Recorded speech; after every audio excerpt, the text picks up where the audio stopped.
Hola, mi nombre es Avery.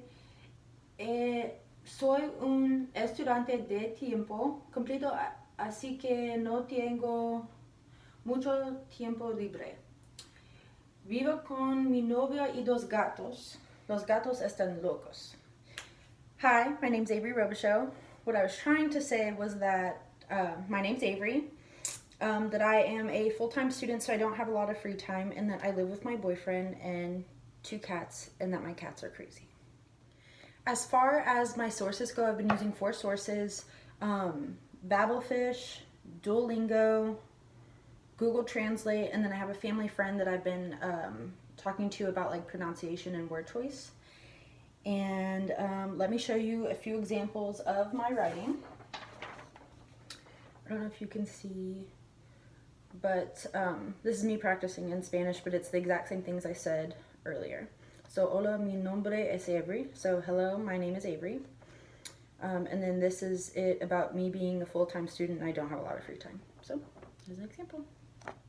I'm going to play for you what it sounds like whenever I translate something on Google so you can see one of my sources. Por favor, tome asiento.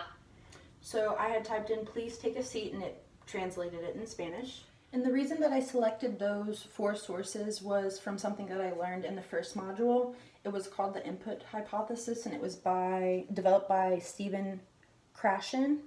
And he believed that the only way that you could acquire a new language was by receiving input that you could understand or mostly understand.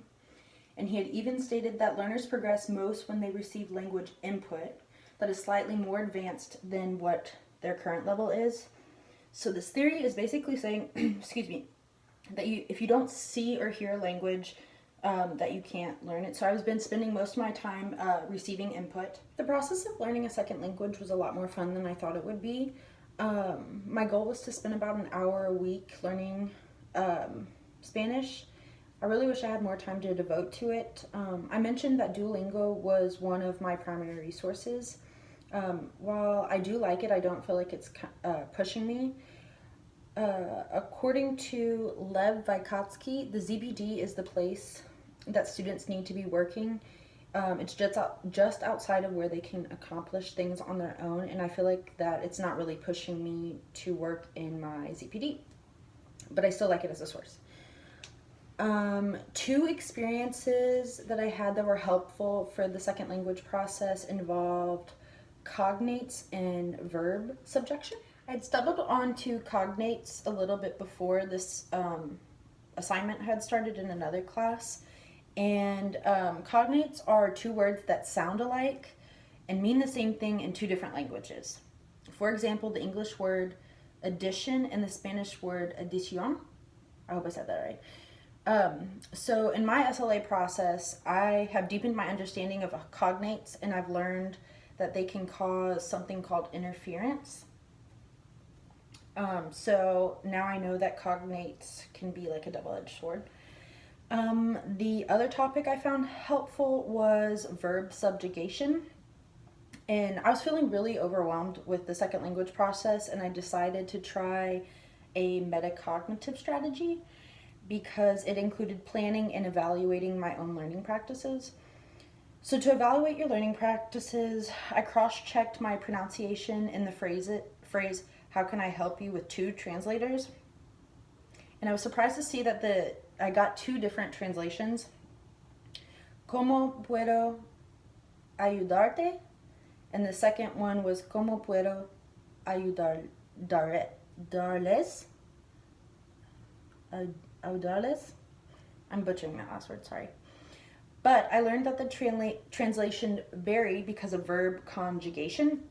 So both in Spanish and English, verbs change their form to match the subject of the sentence. So for instance, in English, when we say like I run, but if talking about our friend, we should say she runs. In English, we only have one or two forms of the verb, but in Spanish, there are 5 different forms. And I was able to use the language translator to better understand Spanish verb subjugation, and to note that ¿Cómo puedo ayudarte is what I would say when talking to one person, and then ¿Cómo puedo ayudarles is what I would say when I'm talking to more than one person.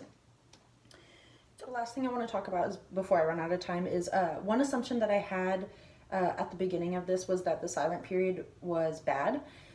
Silent period is where you have a chance to speak the target language, but you choose to kind of like sit back, listen, process it, and be silent.